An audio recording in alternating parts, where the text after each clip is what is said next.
Hi everybody, this is Shivali Sharma. Welcome back to my channel. I hope you all are doing great and also preparing well for your exam. आज की class हमारी फिर से रहने वाली है mock test, जिसपे हम करने वाले हैं रिवीजन हमारे करंट अफेयर्स प्लस खासकर आज की क्लास में ज़्यादा क्वेश्चंस मैंने लाए हैं आपके कोड रिलेटेड अवेयरनेस के। ठीक है, तो इसी वजह से इस क्लास में आप जो है हर एक कंपोनेंट की आपको पता है हम डेली रिवीजन करवा रहे हैं। और आज से मैं स्टार्ट कर रही हूँ डेली सिनोनिम एंटोनिम सीरीज, जिसमें हम डेली जो भी क्लास होगी उसमें हमारे 5 to 7 क्वेश्चन होने वाले हैं, जिससे आप एग्ज़ाम तक अच्छे से उनको प्रिपेयर कर सकते हो। और ये मैं आपके PYQs के अकॉर्डिंगली यहाँ पे आपके लेके आती हूँ। ठीक है, और सूर्या का कमेंट आया था तो उसके अकॉर्डिंगली अब मैं आपको 2 होमवर्क क्वेश्चंस भी दिया करूँगी डेली बेसिस पे सिनोनिम एंड एंटोनिम्स के। ठीक है, तो जो भी बच्चे नहीं जुड़ते हैं आप जो है पहले चैनल सब्सक्राइब ज़रूर कर लें, तो इससे आप जो है डेली आपको वीडियोस प्लस PDF बिल्कुल फ्री ऑफ कॉस्ट मिलेंगी, तो आप एग्ज़ाम तक अच्छे से रिविजन अपनी कंप्लीट कर सकते हो। ठीक है, तो चलिए स्टार्ट करते हैं हमारी आज की क्लास। सबसे फर्स्ट क्वेश्चन है हमारा, Guinness record for Gita recitation has been created in which state. तो ये गिनीज रिकॉर्ड बन चुका है इस स्टेट में, गीता जो रिसाइट कर रहे थे। तो ये आपको स्टेट्स के नाम दिख रहे हैं, आप जल्दी से इसका सही आंसर बताएं। तो इस क्वेश्चन का सही आंसर है आपका मध्य प्रदेश में, ये आपका गिनीज वर्ल्ड रिकॉर्ड क्रिएट किया है। Next question, national energy conservation day was celebrated on which day. National energy conservation day आपका किस दिन सेलिब्रेट किया जाता है। Here are the options before you mark down the correct answer. तो 14 दिसंबर इसका सही आंसर होगा। Next, who represented India at the second meeting of supply chain council. Question थोड़ा गलत है, ये यही क्वेश्चन है, किसने इंडिया को रिप्रेजेंट किया था सप्लाई चेन काउंसिल की जो सेकंड मीटिंग हुई थी। तो ये रहे इसके ऑप्शन, श्री पीयूष गोयल, श्री राजेश अग्रवाल, श्री अमिताभ कांत या फिर श्री सुरेश प्रभु। तो ये किया था आपका श्री राजेश अग्रवाल के द्वारा।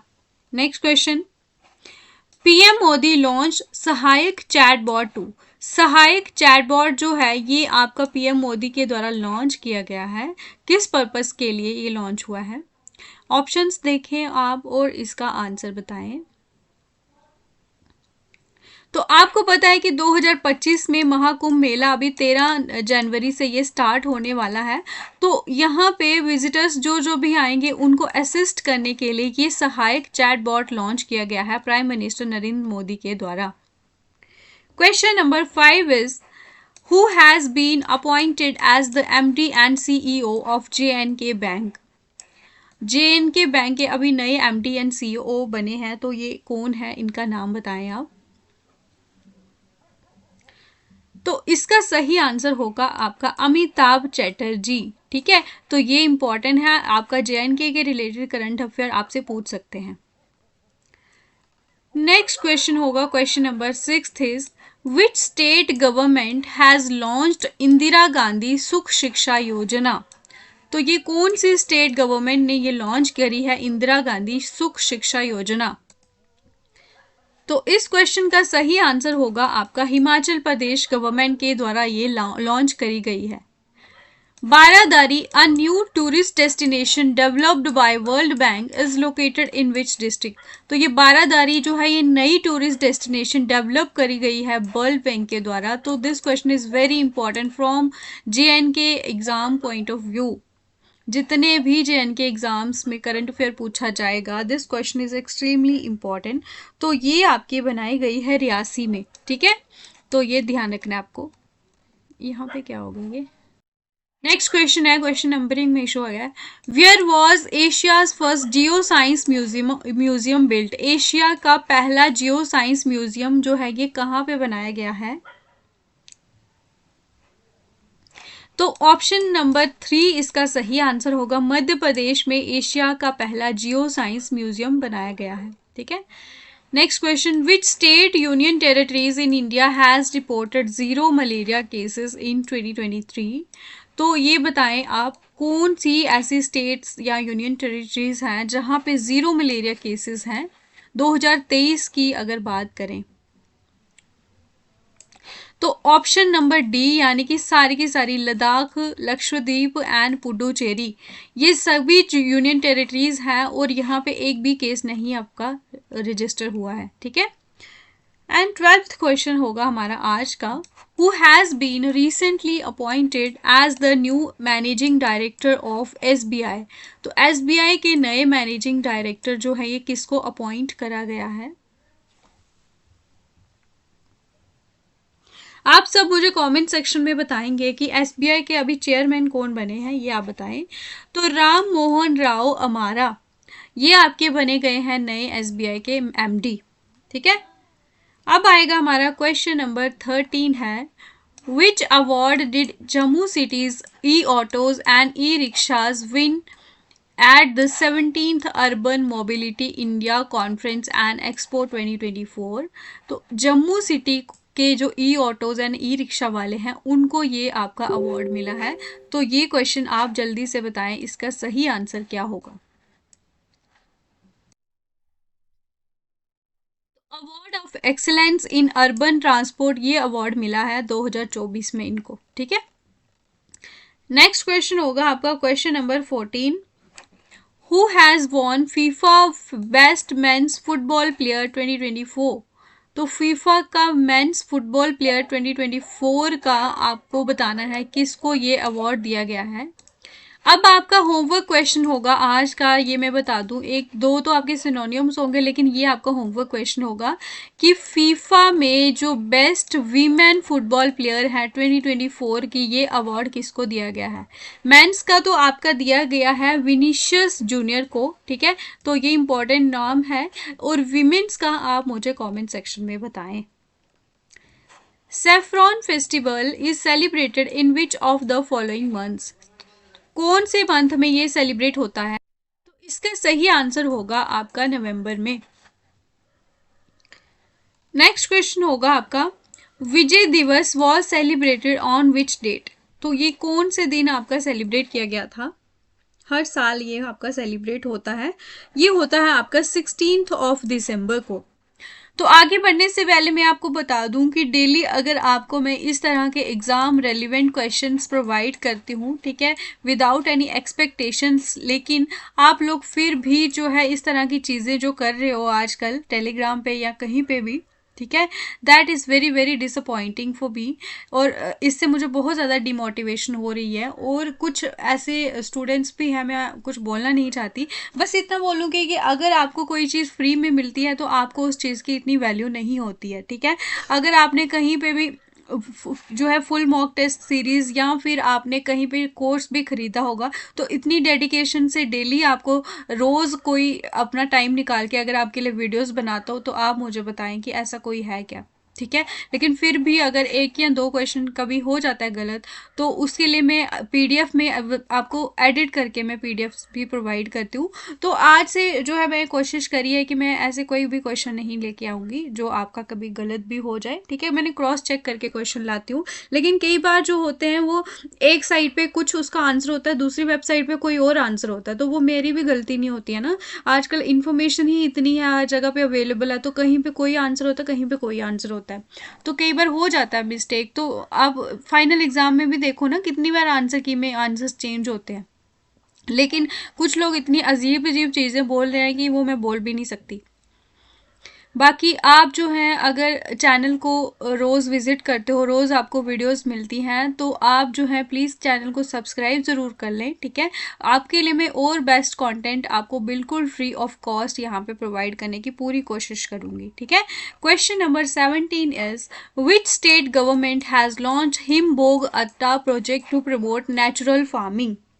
तो ये कौन सी स्टेट गवर्नमेंट ने लॉन्च करा है हिमबोग आटा प्रोजेक्ट, किसके लिए? नेचुरल फार्मिंग को प्रमोट करने के लिए। तो ये आप जल्दी से इसका सही आंसर बताइए, बहुत ज़्यादा इंपॉर्टेंट क्वेश्चन है ये। आपको मैं बताऊं कि अभी जो है सिस्टम असिस्टेंट का जो एग्ज़ाम हुआ था उसमें आपको अगर आप करंट अफेयर्स वहाँ पे देखोगे तो हाई लेवल के करंट अफेयर्स पूछे थे। तो कुछ लोग बोलते हैं कि आप ये बिल्कुल out of the context question लेके आ रहे हो। आप पहले वो क्वेश्चन पेपर जाकर देखें, आपको स्कीम्स पे क्वेश्चन मिलेंगे, आपको अपॉइंटमेंट्स पे क्वेश्चन मिलेंगे, आपको पेरिस ओलंपिक्स पे क्वेश्चन वहाँ पे देखने को मिलेंगे, इंटरनेशनल अपॉइंटमेंट पे क्वेश्चंस देखने को मिलेंगे। तो ये सब आप अच्छे से इनको पढ़ के जाइए, क्योंकि आपको नहीं पता है कि एग्जाम लेवल आपका कैसा रहने वाला है। तो क्वेश्चन नंबर 17 का आंसर होगा आपका हिमाचल प्रदेश में ये आपका हिमबोग अत्ता प्रोजेक्ट जो है ये लेके आए हैं। What is the name of the women exclusive bike taxi service launched by Uber in Bengaluru? तो ये उबर के द्वारा ये आपकी service bike taxi service launch करी गई है, सिर्फ वीमेंस के लिए है ये एक्सक्लूसिवली। तो आप बताएं ये क्या नाम है इसका? तो option B that is motto women, ये आपकी इसका नाम है। तो ये आपको ध्यान रखना है इस सर्विस का। Question number 19 is who was awarded the साहित्य अकादमी अवार्ड 2024 फॉर हिंदी? तो हिंदी के लिए आपका साहित्य अकादमी अवार्ड किसको दिया गया है? गगन हिल, अरुंधति रॉय, कमला त्रिपाठी और Abhinav Jaykar. So the answer of this question जल्दी से बताएं। गगन हिल इसका सही आंसर। ठीक है, next question, when the case is postpone to another date. अब यहाँ पे कोर्ट अवेयरनेस के आपके क्वेश्चंस होने वाले हैं, जल्दी आप वो पढ़ें और इसके 18 to 19 क्वेश्चन होंगे आई थिंक। तो ये काफ़ी इंपॉर्टेंट रहने वाले हैं। जब आपका केस पोस्टपोन किया जाता है किसी दूसरी डेट पे तो इसे आप क्या बोलते हो? एडजर्नमेंट, जजमेंट, पास ओवर या फिर case status? So it is known as adjournment. तो बोला जाता है ना the case is adjournment to another date. ठीक है, तो सेम डेट की बात नहीं हो रही है, अलग डेट के लिए पोस्टपोन कर दिया जाता है। Next question, which of the following Maharaja of Jammu and Kashmir would hear cases of first instance as well as appeals against a nazrana of ₹1? तो यहाँ पे आप मुझे बताइए कि ऐसे कौन से महाराजा थे जहाँ पे जम्मू एंड कश्मीर के जो जब भी वहाँ पे कोई केस सुना जाता था उसकी जब जजमेंट होती थी, अगर वो किसी को पसंद नहीं आती तो वो अपील करने के लिए उसी महाराजा के पास उस जजमेंट से जो सेटिस्फाई नहीं होता था दोबारा से अपील करते थे। तो पर्टिकुलर अपील करने के लिए ₹1 नजराना देना पड़ता था। तो जैसे कि अभी हाई कोर्ट से अगर आपका कोई फैसला आपका आता है तो आप सुप्रीम कोर्ट में अपील करते हो। ठीक है, तो आप यहाँ पे आप सेम उसी महाराजा के पास जाते थे। तो वो कौन थे आपके? तो option number 1 that is Maharaja Gulab Singh. Next, who types the live recording of the proceedings between judges and lawyers in the court? जो लाइव रिकॉर्डिंग होती है ना प्रोसीडिंग्स की, तो ये कौन आपका रिकॉर्ड करता है, कौन टाइप करता है? ठीक है, जो भी प्रोसीडिंग चल रही होती है जजेस एंड लॉयर्स के बीच में, जो भी बातचीत या कोर्ट प्रोसीडिंग होती है, तो उस टाइम पे जो स्टेनो होता है, स्टेनोग्राफर, ये लाइव रिकॉर्ड करता है जो जो वो चीज़ें बोल रहे होते हैं। ठीक है, next question, during the reign of dash to adalat, यानी कि 2 अदालत आई थी, 2 अदालतुल सदर जिसे आप बोलते हो चीफ कोर्ट, पहली बार इस्टेब्लिश करे गए थे जम्मू एंड श्रीनगर में। ठीक है, एक आपका चीफ कोर्ट आया था जम्मू में और एक आपका चीफ कोर्ट आया था श्रीनगर में, 2 बने थे आपके अदालत उल सदर यानी कि चीफ कोर्ट। तो ये किसके रीन में आपके आए थे? तो ऑप्शन नंबर बी यानी कि महाराजा रणबीर सिंह के टाइम पे ये 2 चीफ कोर्ट आपके एस्टैब्लिश हुए थे। नेक्स्ट क्वेश्चन है question number 24, who among the following puts up the files before the जज of the case in the court room? तो जज के पहले जो कौन है जो फाइल्स लेके आता है कोर्ट रूम में, इनमें से आप बताएं मुझे।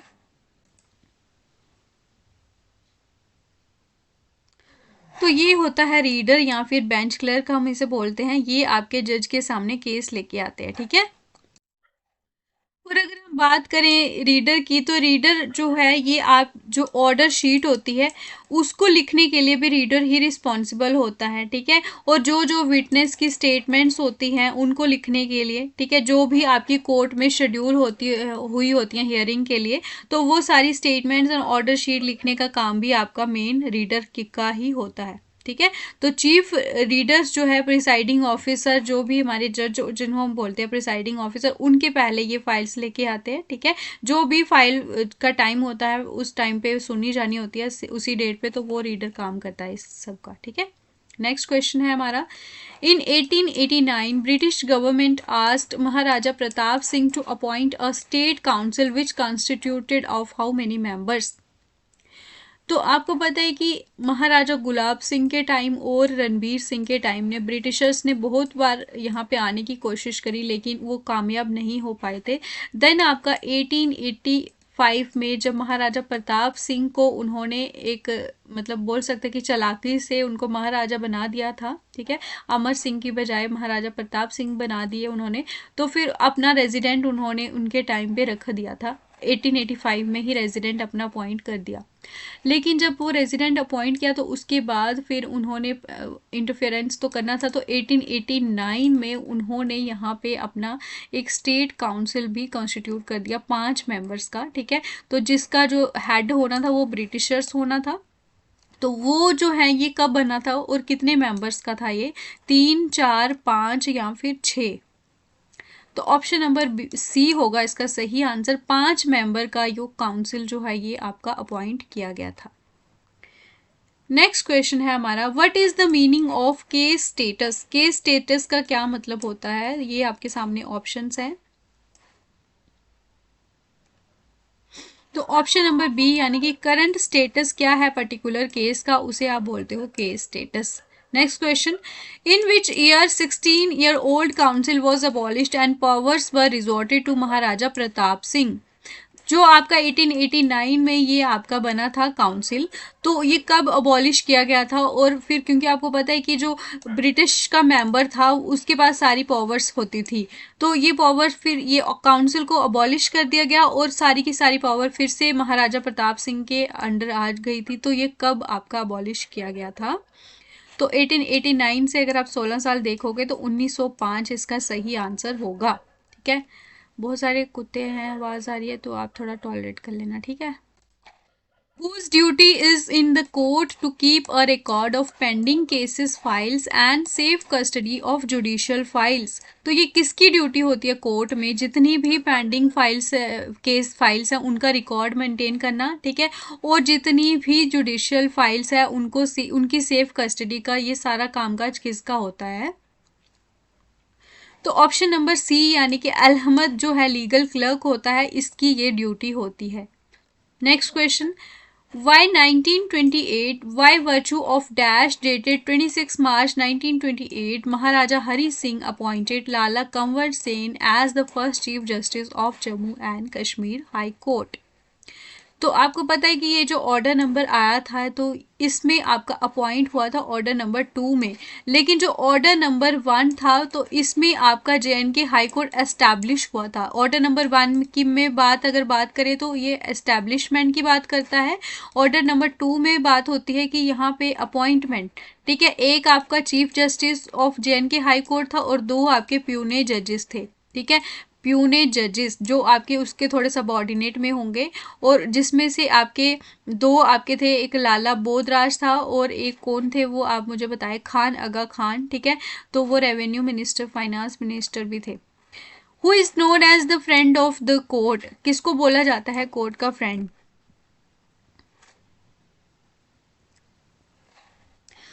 जल्दी से इसका आंसर बताएं। ऑप्शन नंबर सी यानी कि एमिकस क्यूरे जो है इसको आप बोल सकते हो ये कोर्ट का फ्रेंड भी होता है। तो यानी कि जो भी आपके अगर कोर्ट में कोई केस हो रहा होता है तो उसके पहले इनसे सजेशंस भी पूछी जा सकती है, जो एमिकस क्यूरे होता है, ठीक है। तो ये दोनों पार्टीज को सुनता है और जो भी बेटर होता है उनके पक्ष में भी बोलता है, तो इनकी जो भी डिसीजन होता है उनको भी कंसीडर किया जाता है उस पर्टिकुलर केस में। What is the meaning of the term where the matter is taken up and it is taken up for later the day। तो इस टर्म का क्या मतलब होता है, जैसे हमने पढ़ा था ना, एक अडजर्नमेंट होता है तो किसी दूसरे दिन जो है वो आपका फिर से उसकी हियरिंग होती है, लेकिन यहाँ पे क्या होता है कि मैटर जो है उसी दिन में कुछ टाइम के लिए ये रोका जाता है कि हम बाद में इस पे दोबारा आते हैं, फिर दूसरे केस तब तक चल रहे होते हैं। तो इसका क्या मतलब होता है,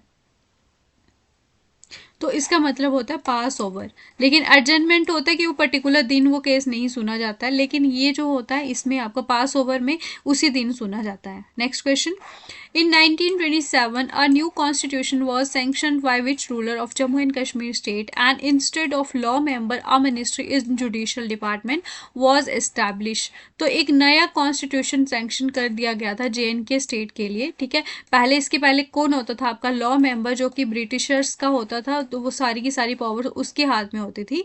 तो यहाँ पे अब जो है एक मिनिस्ट्री बनेगी जुडिशियल डिपार्टमेंट में, ये एस्टैब्लिश हुई थी। तो ये आप बताएं ये किसके टाइम पीरियड पे हुआ था? 1927 की बात हो रही है यहाँ पे। तो उस टाइम पे आपके थे महाराजा हरी सिंह। तो ऑप्शन नंबर 4 इसका सही आंसर होगा।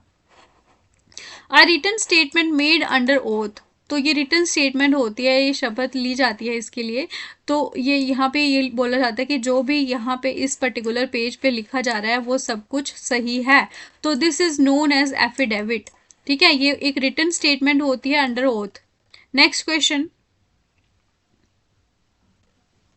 क्वेश्चन नंबर 34 है, in 1927 Maharaja Hari Singh created ministry in judicial department, who among the following was associated with the judicial department. अभी मैंने आपको बताया था कि महाराजा हरी सिंह ने ये इस्टेब्लिश करी थी। तो यहाँ पे जुडिशियल डिपार्टमेंट के साथ कौन आपके एसोसिएटेड थे वो आप मुझे बताएं।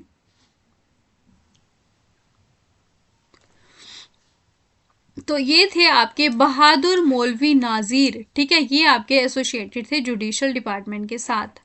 अ written document prepared by the lawyer और party on each side of a dispute is, तो ये रिटन डॉक्यूमेंट होता है जो लॉयर बनाता है हर एक साइड, जो भी पार्टी होती है उनके जो भी डिस्प्यूट चल रहे होते हैं उनका ये रिटन डॉक्यूमेंट किया जाता है प्रिपेयर लॉयर के द्वारा, ताकि अगर जज उस पर्टिकुलर केस के बारे में सुनना चाहे कि बताओ मुझे, तो उस फाइल पे हर एक चीज़ लिखी होती है। तो उसे आप क्या बोलते हो, ये एक ब्रीफ होता है, ठीक है। तो जिससे आपको जज को पता चले कि ये केस किस चीज़ के ऊपर हो रहा है। कई बार जज भी जो है चेंज हो जाते हैं ना, फिर दूसरा अगर कोई जज आता है तो फिर वो क्या करेगा, वो ब्रीफ देख लेगा ना एक बार। कंटेम्प्ट ऑफ कोर्ट का क्या मतलब होता है? Disobeying the orders of the court date on which next hearing is scheduled found guilty of a crime या फिर none। तो कंटेम्प्ट करना कोर्ट की जो भी डिसीजन हो, यानी कि अवहेलना करना कोर्ट के आदेशों का निर्देशों का, तो उसे बोलते हो डिसओबे करना, कोर्ट के जो ऑर्डर्स हैं उनको ना मानना, that is known as contempt of court, ठीक है। तो यहाँ पे हमारे खत्म होते हैं क्वेश्चंस कोर्ट के। तो अब हम करेंगे इंग्लिश के क्वेश्चंस, ठीक है।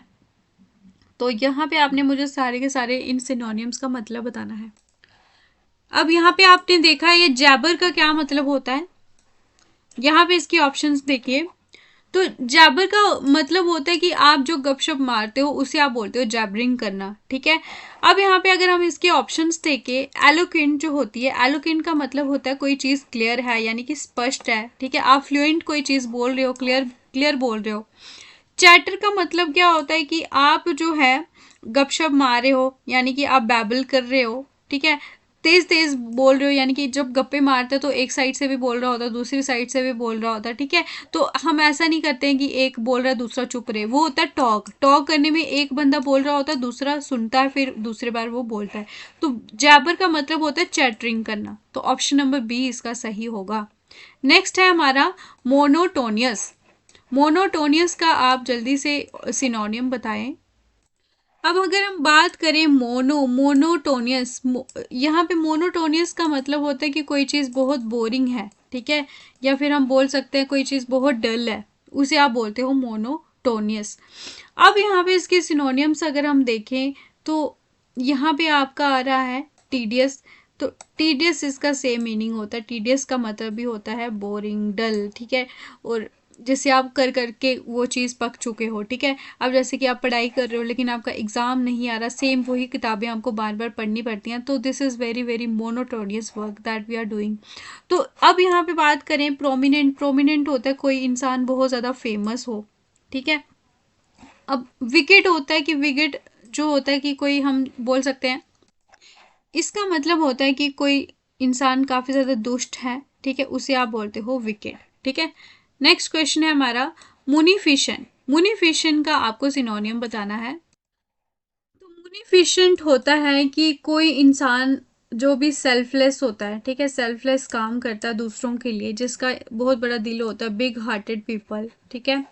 और अगर हम ये मीनिंग्स इसके देखें, क्रेजी और डिमेंटेड सेम जो होता है, मेंटल यानी कि पागल, ठीक है, ऑनेस्ट तो ईमानदार होता है, तो मुनीफिशियंट होता है कोई लोग जो है, इंसान जो है जेनरस होते हैं, जो दूसरों की हेल्प करें, ठीक है, तो उन्हें आप बोलते हो मुनीफिशियंट। नेक्स्ट क्वेश्चन, माउंटेड का क्या मतलब होता है? गैदर्ड, डिसेंडेड, ऑर्गेनाइज्ड या फिर असेंडेड। तो माउंटेड अगर कोई मान लो, जैसे माउंटेड से आप कोई पहाड़ देख लो, पहाड़ क्या हो रहा है, ऊंचा हो रहा है, बढ़ रहा है, बढ़ रहा है, बढ़ रहा है, तो माउंटिंग प्राइसेस यानी कि इंक्रीजिंग प्राइसिंग, सर्जिंग प्राइसिंग, ठीक है, बढ़ रहे हैं, तो उसे आप क्या बोलोगे? असेंडेड। ठीक है, डिसेंडेड तो होता है नीचे आना, ठीक है, ऑर्गेनाइज तो होता है कि कलेक्ट करके, और ऑर्गेनाइज और गैदर दोनों एक जैसे ही होते हैं, ठीक है, या गैदर भी सेम ही हो गया। अब यहाँ पे आएगा 41 क्वेश्चन है, मोरीबंड। तो यहाँ पे इसके बताना है, और जो लास्ट क्वेश्चन होगा वो आपका होमवर्क होगा। आज मैं आपको एक ही दूंगी इसका, ठीक है, तो इसका आप मुझे बताएं कि इसका सही आंसर क्या होगा। तो यहाँ पे हम इसके ऑप्शंस पढ़ लेते हैं पहले।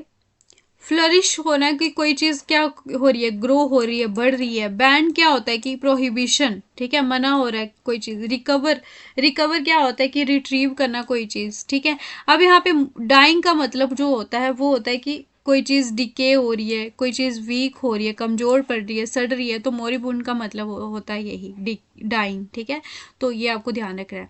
अब यहाँ पे मैग्नीलोक्विन जो है, इसका आपने, ये होमवर्क क्वेश्चन होगा आपका आज का, तो आप मुझे इसका कमेंट सेक्शन में आंसर बताना है, लाइव में नहीं, दूसरे कमेंट सेक्शन में आपको बताना है। और उसके अलावा आपका टोटल 40 में से, क्योंकि ये 42 यहाँ पे दिख रहा है, लेकिन क्या था कि बीच में नंबरिंग का इशू हो गया था, ठीक है, तो 40 टोटल क्वेश्चन थे, तो 40 में से आपका कितना स्कोर रहा वो आप मुझे बताएंगे। और इसके अलावा जो है, आप जो वीडियोस जो भी देखते हो, जो भी स्टूडेंट्स आते हैं, तो आप प्लीज़ चैनल भी सब्सक्राइब कर लें, और वीडियो लाइक, शेयर और कमेंट भी करें, ठीक है। तो चलिए फिर मिलते हैं कल भी। आपको कल दिन में भी आपको एक क्लास आएगी, तो मैं टाइम आपको बता दूंगी टेलीग्राम चैनल पे, ठीक है, तो आप वो क्लास को भी जुड़ सकते हो, और ज़्यादा से ज़्यादा दोस्तों को भी शेयर कर सकते हो। तो चलो मिलते हैं फिर आपको कल की क्लास में, तब तक आप अपना ख्याल रखिए। धन्यवाद।